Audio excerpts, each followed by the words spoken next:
யாருமே அரசியலுக்கு வரக்கூடாது, நான் மட்டும்தான் அரசியல் வர்றது தான் தப்புன்றான். நான் நிறைய பேர் சொல்கிறாங்க, என்ன சார் இப்படி எழுத்து பேசுகிறீங்களே சார், பேசாமல் விட்டுன்னு வச்சுங்க சார், அதர்மம் தலை தூக்கும் சார், தர்மம் கீழே போயிட்டேன் சார், காலகட்டத்தில் பேசியே ஆகணும். இது எனக்கு நல்லா தெரியும். என் மேலே மீம்ஸ் போடுவாங்க, என்னை தப்பு தப்பாக திட்டுவாங்க, ஆரம்பிச்சுட்டாங்க இப்போ திட்டுறதுக்கு. ஆனால் தர்மம் ஜெயிக்கணும்னா வந்துதான் ஆகணும், பேசிதான் ஆகணும். திருச்சி கிழக்கு தொகுதி இடைத்தேர்தலில் தாவேகா சார்பில் நடிகர் ராகவா லாரன்ஸ் நிறுத்தப்பட உள்ளதா தகவல் வெளியாக இருக்கு. தமிழ்நாடு சட்டமன்ற தேர்தலில் பெரம்பூர் மற்றும் திருச்சி கிழக்குன 2 தொகுதிகளில் போட்டியிட்டு வெற்றி பெற்றாரு முதலமைச்சர் விஜய். அதுக்கப்புறமா திருச்சி கிழக்கு சட்டமன்ற உறுப்பினர் பதவியை ராஜினாமா செஞ்சாரு. இதன் காரணமாக தான் இந்த தொகுதிக்கு விரைவில் இடைத்தேர்தலும் நடைபெற இருக்கு.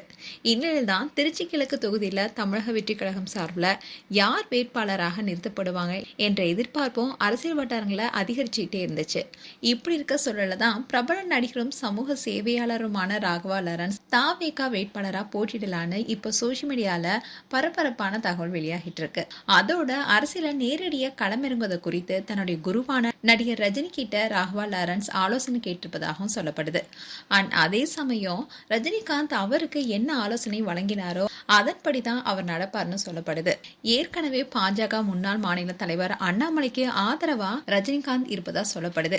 இப்படி இருக்க சொல்ல தாவேகால வேட்பாளரா போட்டியிட ரஜினிகாந்த் என்ன மாதிரியான ஆலோசனையை அவர் வழங்கியிருப்பாரு என்ற கேள்வியும் பலருக்கும் எழுந்திருக்கு. ராகவா லாரன்ஸை பொறுத்த வரைக்கும் ஒரு பிரபல நடிகர் மட்டும் இல்லாம ஒரு மிக தீவிரமான சமூக சேவகராகவும் இருந்துட்டு வராரு. அதுவும் குறிப்பா சொன்னா இவர் மாற்றுத்திறனாளிகளுக்குன்னே ஏராளமான உதவிகளை செஞ்சுட்டு தான் வராரு. அதனாலேயே அவர் மேல மக்களுக்கு ஒரு தனி மதிப்பு எப்பவுமே இருக்கு. அந்நடிகரையும் தாண்டி ஒரு மக்கள் சேவகராகவும் நேர்மையான நல்ல மனம் படைத்த மனிதராகவும் மக்கள் அவரை பாக்குறாங்க. இதன் காரணத்தினாலேயே ராகவா லாரன்ஸை அரசியலுக்கு கொண்டு வந்தா நல்லா இருக்கும்னு, வெற்றியும் எளிதா கிடைக்கும்னு விஜயுடைய கணக்கா இருக்கும் அரசியல் வட்டாரங்கள சொல்லப்படுது. இப்படிலாம் அரசியல் வட்டாரங்கள ஒரு செய்தி போயிட்டு இருக்கு. லாரன்ஸ் தாவேகாவுக்கு ஆதரவா தன்னுடைய எக்ஸ் பேஜ்ல ஒரு போஸ்டையும் வெளியிட்டாரு. அதாவது மக்கள் தீர்ப்பே மகேசன் தீர்ப்புன்னு விஜய் முதலமைச்சர் ஆகும்போது அவருடைய வெளிப்பாட அந்த பதிவு அமைஞ்சது. சோ இதன் காரணமாவே விஜய்க்கு மிகப்பெரிய சப்போர்ட்டா இருந்துட்டு வராரு.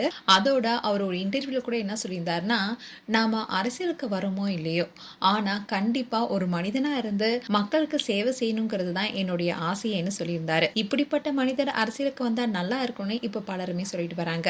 மேலும் உங்களுடைய கருத்துக்களை கமெண்ட் செக்ஷன் சொல்லுங்க. இது போன்ற வீடியோஸை பார்க்க நியூஸ் தமிழ் கிட்ஸ் சப்ஸ்கிரைப் பண்ணுங்க. மறக்காம நோட்டிபிகேஷன் பட்டனை கிளிக் பண்ணுங்க.